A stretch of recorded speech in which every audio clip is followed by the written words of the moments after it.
happy Monday. Christina and I are like waiting. I know, it's like awkwardness of like, are we ready yet? Yeah, what's happening? Anyways, happy Monday, everybody. Welcome to our coffee chat this morning. We're talking about advocating for yourself, which is something that we're very, very passionate about, and actually have heard a lot of more things recently about this. So we really, really want to talk a little bit about that.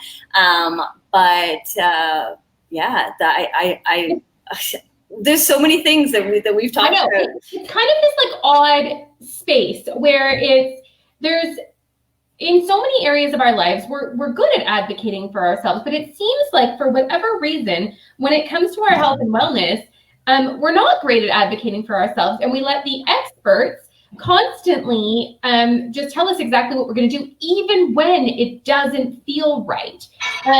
So it's funny because in many ways, Lindsay and I are the experts, but Lindsay and I are the experts that always try to get you guys to just question things. Like that's kind of where we sit in this whole area of you should never take exactly what we say either. If it doesn't feel right to you, then you should question that too, and be your own best advocate and find as much information as you can from reliable sources, of course, and then put the pieces together and create your own wellness plan that involves so much more than just losing weight. Because let's be honest, anybody, quote unquote, anybody can lose weight, but there's a health part and a wellness part that needs to come along with that.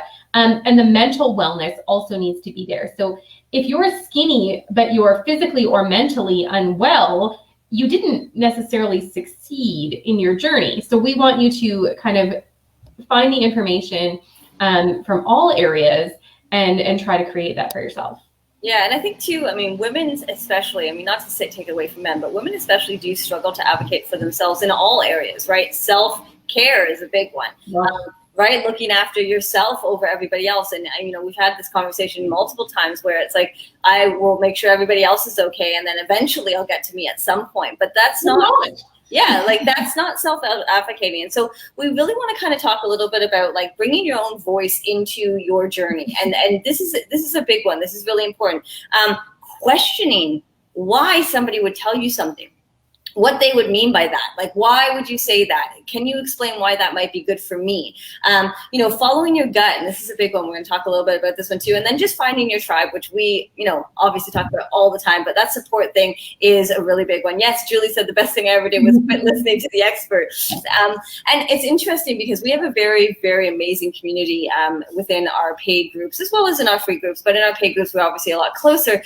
And we hear some of the, I want to even say, as close to horror stories as you could possibly get. I mean, nobody, you know, some horror stories obviously are on one end, but nobody. So, but when you're dealing with somebody who is supposed to be the person who's supposed to help you, right? It's supposed to be the person who's supposed to guide you and help you get to your next stage or get to wherever you are. We have seen emotional abuse. We have seen absolute most ridiculous things, even though, the patient themselves is saying, no, that's not what's happening, or no, so they're not listening to you. You know, there's so many things that we've seen over the last 3-4 years now that we really believe that it's important. And so when we constantly say, you know, don't go against what your surgeon says, don't go against what I was just going to say that. I was just going to say, we're not saying to go against what anybody's saying, but what we are saying is to question it and get second, third opinions when needed. I actually personally, I know it's a little bit different in the US because you guys need to have like within your, benefits zone or whatever, care. So I personally have an amazing physician, like our family physician, I find to be really wonderful. Does he have all of the answers? Absolutely not. But the best thing and the thing I absolutely love about him is he listens to me. So when I walk into his office, I always feel heard. And to me, that was the first thing I was looking for when I found a doctor. And I didn't just choose the first one that I found either. That was really important to me that I sort of interviewed a few. This person is essentially in charge of mine and my family's health. So I really wanted to make sure that I was comfortable with who I found. And I am, and I seriously love our doctor. And I give him rave reviews all the time, even though he doesn't always have all of the answers for us. He will refer me when I ask him to. He very much listens, and I feel like he cares about me and my family. So those are pieces to me that were really important. So again, before choosing a doctor or a surgeon or a dietitian or a personal trainer or whatever, you need to sort of make yourself a list of what matters to you and what are the most important pieces to you about that professional. You should also do the same if you're, finding someone to help take care of your money or your finances, or finding someone to come into your house to clean your home, or like any professional that you're hiring. You should really make a checklist of what you're looking for from that person, and essentially interview them. And a doctor or a surgeon or a care team is no different, but you need to very much be interviewing that person and making sure that they are a good fit for you. And if they're not, then you need to find someone else, because this is a really important part of your life. Your health and wellness is very, very important. So finding someone that you feel comfortable with in multiple ways is something that I really recommend. So that was where the advocation should start for yourself, is in finding that person. Now, most of us now are beyond that, and we've already found that person. Many of you have already had your surgery, and now you're in the follow-up area. So if your surgeon continues to provide follow-up for you, that's great if you feel really good with that person. If not, is there another option for you? Could you find another surgeon within that same care team? Is there a different care team that you could move to if you're not feeling cared for? If you're not feeling listened to, if you're not feeling heard, all of those things, is there someone else? If you are feeling cared, that's great. And then a lot of the time we also hear in the bariatric world that, well, you're 12 months out now. See you later. And you're just let free. And so if you don't feel okay with that, which you shouldn't, that this is a lifelong journey. So you need somebody that's going to be with you and that you can go back to. So make sure that you have somebody, whether that's your family physician or somebody else that you can go to. If you can find somebody else like a bariatric doctor that will take you on, or if you can find a program like ours or something similar to ours that you feel good and you feel like you have some support there.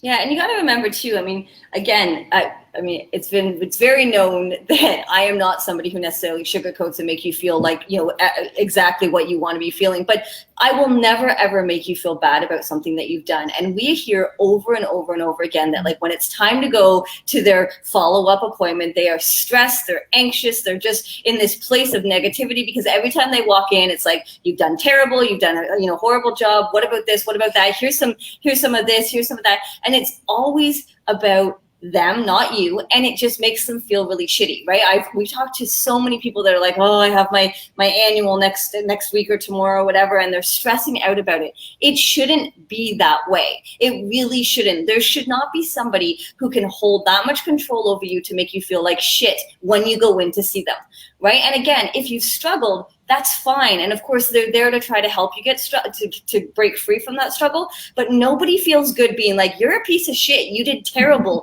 Get better. Do better. Right? Think about your children. You would never speak to them that way. You would never speak to a girlfriend that way. Right? And again, even though, as I said, I'm no bullshit in that sense, I'm still not going to choose my words to make somebody feel like ass because they've done poorly in what they're doing. So really think about the person that you're going to see and understand that if they treat you and make you feel really, really terrible, that's another way to advocate for yourself. Because even if you, like, I know I have one client says, I only see him once a year, so it's not the end of the world. It shapes everything you feel about going to get checked. And then you get stressed and then you stuff a cupcake in your mouth before you go because that's how you feel. Your journey, and it makes this journey that's supposed to be this positive, this uplifting, all of these things, it brings it down and it takes away from the progress that you've made. So even if you're not at the weight that your surgeon says that you're supposed to be at, well, what if you've gotten stronger? What if you've overcome massive struggles in this last year and you've maintained through that struggle? Guys, come on, it's 2020. Look at everything we've been dealt this year. If you are maintaining right now, you are winning, like hands down, that you're doing incredible. So if you're just still showing up in your journey right now, I applaud you for that you need to find that. And Lindsay and I also definitely believe that you need to have more than just a person in your journey. So more than just a surgeon. So if you have a surgical team, that's great. So if you have a nutritionist or a dietitian that you like and that you feel gives you good advice, if they don't just give you blanket advice like, well, you're 6 months out, this is what you should be doing. No, we want it a little more personal than that, because you are not just a number, you're a human being and you deserve to be treated like such. You're also not just a bariatric patient is the other thing, that you are still a human. You are still Julie, you are still Laura, you are still Debbie, you're whoever you are, but you still have very many unique qualities about yourself that need to be considered in your journey as well. So don't let somebody just give you a blanket program. Also, if you are somebody who likes a more natural approach to things, consider seeing a naturopath as part of your journey. Consider adding, if you're having pain, consider adding a chiropractor or an acupuncturist or a massage therapist, or that there are many people, a psychiatrist or something like that.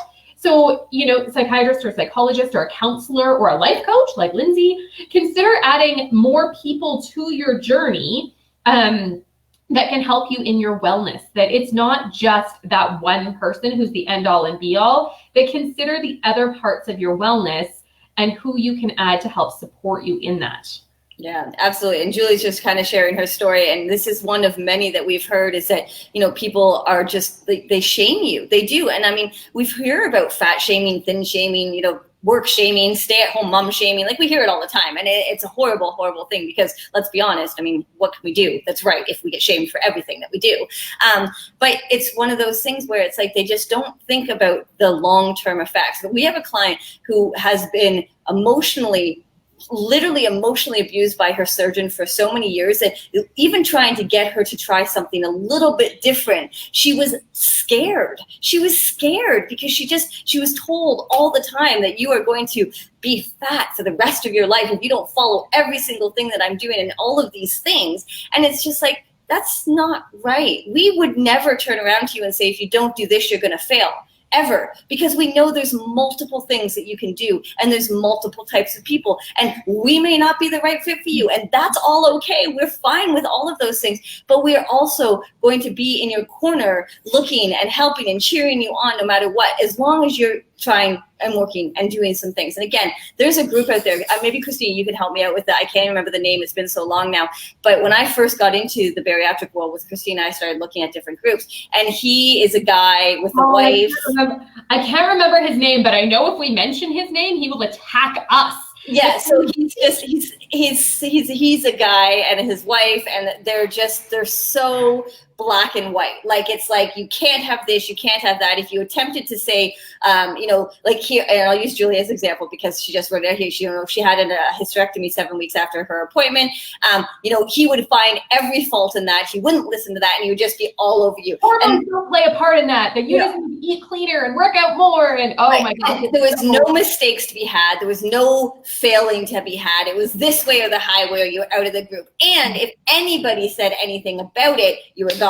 If anything he says, like I said, even if we're, again, not mentioning any names. I can't remember his name anyway. So. I actually do know his name, but if he saw this live right now and knew we were talking about him, he would personally attack Lindsay and I.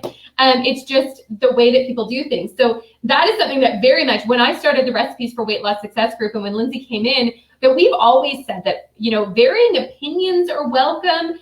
Questioning Lindsay and I is welcome. That, tearing us down personally, not welcome.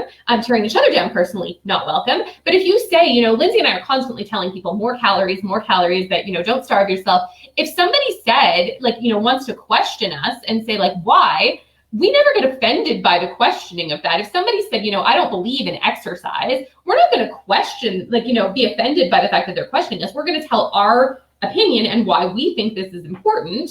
Why our 4 pillars of success really, we feel, are absolutely fundamental in your journey. But we're not going to be offended if somebody says, you know what, I don't think support's important in my journey. I can do it all by myself. And, that's great that you guys think that's good, but I don't. Then, okay, well, that's your opinion. And, we completely respect that, even though we disagree. But we can respectfully disagree and never push our way as the only way, because are there people out there that are doing this journey completely solo? Absolutely they are. And you know what? Some people are doing it really amazing, even though it's completely solo. And that's okay. For me personally, there's no way I could do this solo. I need my tribe of people. So let's talk a little bit about that. We've sort of mentioned the tribe of professionals and finding yourself, again, not just that one person, especially if that one person isn't fantastic, but even if you have, like me, an absolutely amazing physician, I still have many other experts in my life. I have a chiropractor that I see on a regular basis. I have an acupuncturist that I've used lots and lots of times. I do have a naturopath who I go to about once a year. I don't go to him all the time, but I do go about once a year. And it's funny because my physician is actually not a fan of naturopathic medicine, but again, he respects that I am. And so he understands that I see the naturopath, they communicate, even though they don't necessarily agree. But because they're both my doctors and they're both advocating for me, it makes sense that they would work together. So, yeah. And I think too, keep in mind with support in general. I mean, even I know a lot of you have amazing supportive spouses or supportive parents or whatever.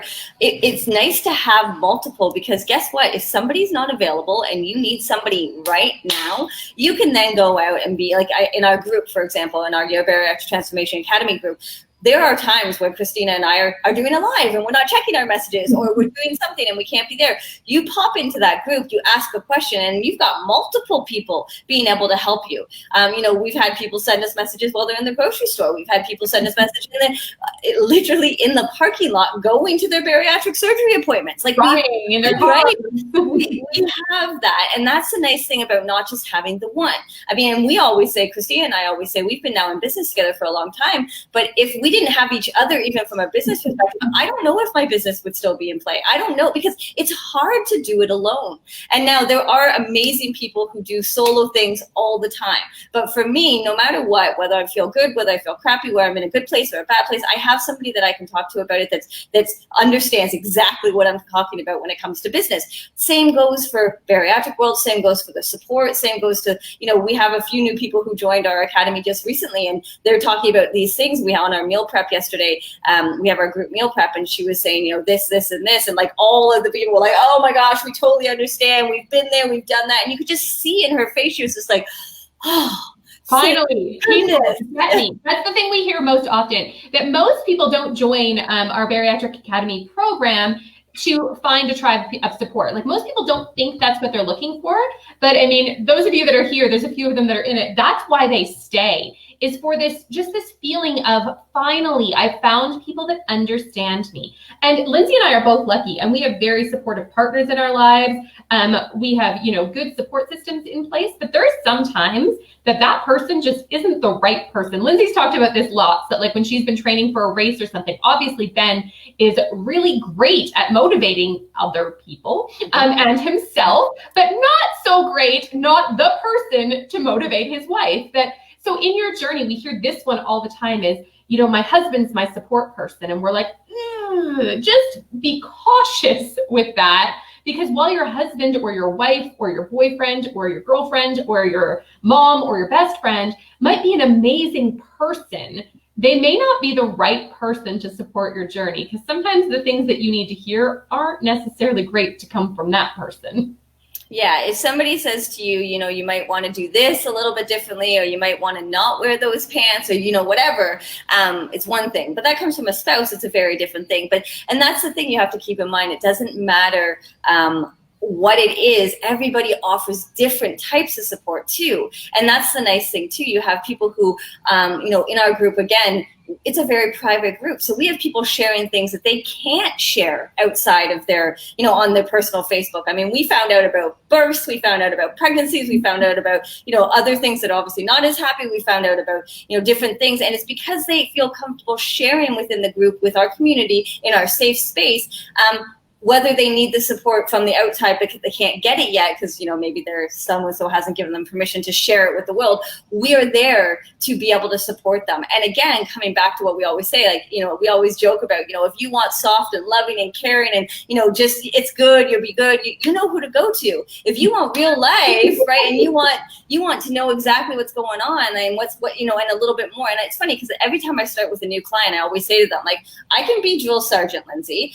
I can also be loving Lindsay, and I need to know where you want me to be, because that's the truth of the matter, right? If I come in there screaming at your for doing certain things, and you don't want Drill Sergeant Lindsay, that's not going to be very good. And so when we talk about our support team, that's really where we're talking about, right? So you can turn around and be like, guys, I need somebody who's going to be a no BS, but tell me how it is, but also understand that I'm a human and that, you know, I don't need to be yelled at for making a mistake, right? And that's kind of how we suggest it. And it's so funny because when we do see our members struggling, often they will come to Lindsay and I both, but they come to us very differently. That they're like, you know, from Lindsay, they're most of the time, I mean, of course, sometimes Lindsay's coddling and wonderful like that, but a lot of the time they go to Lindsay more of like, you know what, I just want the no fluff. Like, I want to know exactly what I need to do right now to get myself back on track, because I'm going to go to Christina and get some fluff anyways. That, you know, I want someone to tell me that it's okay that I messed up and that, you know, we can fix this and we can get back on track and, you know, have a little more of that. But then I'm going to, you know, kind of come over here and get the no sugar-coated, you know, opinion over there as well. So it is nice that you can have multiple people that can do that same thing for you. And you should be able to find those, even if you're not in our paid program. You should try to find a couple bariatric buddies. I highly, highly recommend. If you're going through this journey, I highly recommend you try to find a couple people that are in a similar space as you. So whether that means they're about as far out from surgery as you are, whether that means they're at the same life stage as you, so maybe they're just pre-retirement, maybe they are retired, maybe they've just had a baby. Wherever you're at in your life, I highly recommend you try to find some people that are sort of similar to that. If you're somebody who travels all the time, finding someone else who travels a lot would be a really great bariatric buddy, because you guys could share ideas and tips and hints and that kind of thing. If you have young children, and I mean, the struggles of the goldfish on the table, I've talked about many times, where my kids are like snacking and stuff, or I'm still very much I'm not like physically feeding them, but I'm cooking all of their meals still for them. So sometimes that can be a struggle. If you have grown children who are teenagers, that's a whole other struggle that, you know, when you're trying to support that. If you have no children at all and it's just you and you're empty nesting, that's a new struggle in this world. I know Robin talks about being a military mom and having, you know, specific struggles that go along with that. So finding someone that supports or that understands that journey and that part of how it plays into your bariatric journey. So finding people that are similar to you is really, really important, even if you're not in our paid programs. But trying to find a couple bariatric buddies and trying to find yourself a couple great experts, and then also finding somebody or multiple people, whether it's like siblings or spouse or friend, but people who aren't, and this is a hard one to find, people who aren't competitive in your journey, people who aren't jealous of your journey, and people who aren't threatened by your journey. So trying to find, I had literally, when I was going through my journey, aside from my bariatric community that I found online, whom I love very, very much, I had my mom in my journey who I knew 100% that she wasn't jealous, she wasn't competing, there was no issues there, and she was just supportive of my entire journey. She would listen to my celebrations endlessly, she would listen to my struggles endlessly, and she never got sick and tired of it, like ever. And she might have, but she's my mom, so she never told me. But other friends, like, I mean, I had some fantastic friends, but I felt like I couldn't just talk all day, every day about what was going on to me, because they were kind of like, okay, Christina, seriously, we get that you're losing weight. Like, that's great. I'm kind of over it. That's great. You've lost 60 pounds. Like, can we be done now? Like, there was just people that's very much how they felt. Whereas my mom never gave me that feeling at all. So finding someone that, and if you don't have that in your personal life, that's where coming into the bariatric community and finding that person, or those people is really, really important. We have lots of members that say that all the time. Like, my family's really annoyed with me sharing this journey all the time, but guess what? I lost another half an ounce, or whatever it is, that we can still celebrate that for you all the time, but not necessarily everybody in your world. And I mean, sometimes you guys don't want to share that with everybody in your world too, that there are people out there that are definitely more private too. So. Yeah. And I think at the very end of this, again, when it comes down to advocating for yourself in general, just remember you have a choice, right? You have a choice to make a decision, to join a group, to leave a group, to ask questions, to be a part of a surgeon. And I know, again, in the US, again, remember, Christina and I are Canadian, so we don't know all the ins and outs. And we understand that sometimes that your hands are tied and there's only one bariatric surgeon who's in your community of whatever it's called, whatever it is. And we understand that, but it also means that you can then look outside your surgeon. We've had people come to us, join our programs because they didn't trust their surgeons anymore. They didn't get support at all. You know, you hear about the big binder that some people got, and other people were like, see ya, have your surgery, we'll see you later. So even though you may not have the choice in terms of like, I want another surgeon or I want another dietitian, there is choices here. You have people that you can come to. You have groups you can go to. You all know those groups that you get into and you leave really quickly because they're so negative or they're so attacking or they're whatever it is. So you do have those choices, and you need to be that voice for yourself and say, okay, this person does not do me well. That person does not do me well. I don't even believe what that person says anymore. So why would I do that? And then if you are still going to these appointments and you are still going, some of you guys are quite a few years out and you still get your yearly appointment, which is amazing if you have a good surgeon or a good follow-up.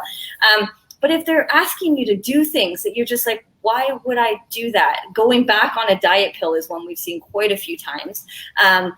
Wasn't the whole point of surgery was to get off that yo-yo dieting? Now, again, everybody's journey is different. Life has to play a part in that. What's going on? What's happening here? And my true opinion is if you've made some movement in that weight. So let's say you gained 15 pounds. I think as Julie wrote in her, she gained 15 pounds, but she's lost pounds before. So it's just because something has changed, and figuring out what that is more important than here's a prescription for diet pills, right? Or here's what you need to do, or cut your calories back to 900, even though your BMR says you need to be eating 1600, or whatever the crazy statements that we hear on a regular basis are. If they don't feel good to you, don't listen to them. And those are where the questions come up. That's when you start asking questions that, isn't there minimums that, healthy adult females should be consuming in a day? And, why do I fall below that just because I've had surgery? Like, how does that work? What about my metabolism? Isn't this going to damage that?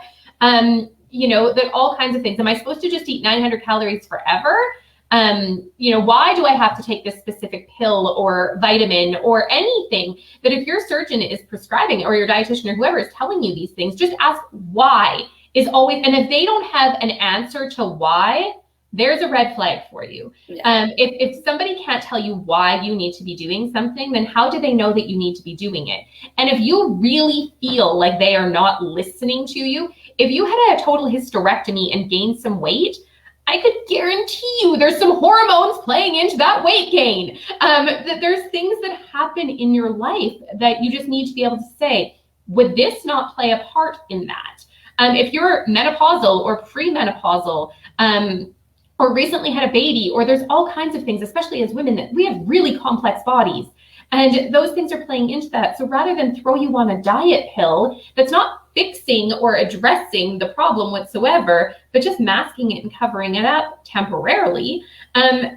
What about, do I have to be on this diet pill for the rest of my life? Because if I go off this pill, what's going to happen then? So asking questions and just really educating yourself. And like I said, second opinion, third opinion, whatever you need to do, but advocating for yourself and showing up in that journey. And we just really don't want you guys to be sheep. We value you as individuals. We want you guys to just question. That's the biggest thing. You got to remember this, right? Your bariatric surgeon is an expert in bariatric surgery. They are not an expert in hormones. Your PDP, whatever the doctor is that you just go to, your regular doctor. They're an expert in a lot of things on a blanket level. You start going deeper into those levels, they're not. So again, the most respect I have for any professional individual is if they don't know the answer, they say, I don't know, but I will find out, or I'll find somebody, or I will get that for you, right? There's no need to have somebody turn around and be like, oh, well, let me talk to you about hormones. Well, they don't know anything about hormones. Why would they? They're a bariatric doctor. Why would they know something about childbirth if they're a bariatric doctor? Do they have to? As I said, as an expert, I can tell you that we look at different areas of things in like this much. Pregnancy in my personal training certification, for example, was like 3 lines. Okay, if somebody came to me and I wasn't pre and postnatal certified, do I know what I'm talking about? No, because it's 3 lines. Same with bariatric surgery, same with osteoporosis. There's certain things that they touch upon, but they don't go into any depth about it. So remember, the person you're speaking to may be an expert in what they're doing, but they're not an expert in everything. So just ask more questions. Do they know anything about hormones, okay? If you said to me, Lindsay, do you actually know anything about hormones? I'm not gonna turn around and be like, oh my God, what do you mean? Of course, like, I'm not gonna get offended by that, because you need to know, right? You have a right to to ask those questions. So just keep that in mind. Maybe not walk in with a Google, doctor saying, well, this is all the reasons why, but ask real questions and then show them that either you're not going to listen to it because they can't give you good answers, or the other one is they just don't listen. Right? And they're just like circling around and saying, here's your pills, just take your pills, just take your pills. And they're not listening. So just be smart about it. Advocate for you. It is the biggest thing, because guess what? You, your body, your decision, right? Your journey, nobody else can tell you any of those things. Can we support you? Absolutely. Can we work with you? For sure. But in the end, you have to trust everything for yourself, not anybody else. So at the end of the day, 30 minutes of ask questions. Yes. Is what we're trying to tell you, because this has been a theme that we've been seeing so much lately, is people so upset by this. And it really impacts Lindsay and I when you come to us and you're so upset and you're so confused and you're so frustrated. And we really, really just want you guys to advocate for yourselves. I mean, we would show up to those appointments and advocate with you if we could, and just ask questions. And if you're going to those appointments and you need help forming questions, feel free to reach out and just talking to somebody and sharing, your ideas and your thoughts, and then writing them down and taking them with you is really important, because sometimes you do get a little bulldozed in those appointments when they already have an agenda of exactly what they think you should do. And again, especially if they're the binder doctor that says, this is exactly what all of my patients do. And you say, well, I'm not all of your patients. I am Julie. And this is my appointment right now. So this is what I want to talk about, and, the answers that I'm looking for. So just very, very be cautious about taking that sheep advice. Yeah, absolutely. Awesome. All right, guys. Well, again, a coffee chat is officially finished, because we could probably talk about it for hours and get more worked up about it, but we're not going to. Just remember that every Thursday, yes, is an email, and every Saturday is our blog post. We follow up with what we've been talking about, and we kind of just take it on our own, because Christina does one, I do the other, and we kind of bring it to our own. And that is going to hit your inbox on Thursday and on our website under the blog. If you didn't know we had a blog on our website, go take a look under blog. There's lots of them there that you can take a look at and learn more about. But other than that, yeah, have yourself a fantastic Monday, guys, and we will, thanks, Barb. Learn more from both of us than her doctor or her dietitian. We love hearing that. And that's why we're here. That is why we are here. So please reach out at any time. Have yourself a great Monday, guys, and we'll talk to you guys real soon. Bye.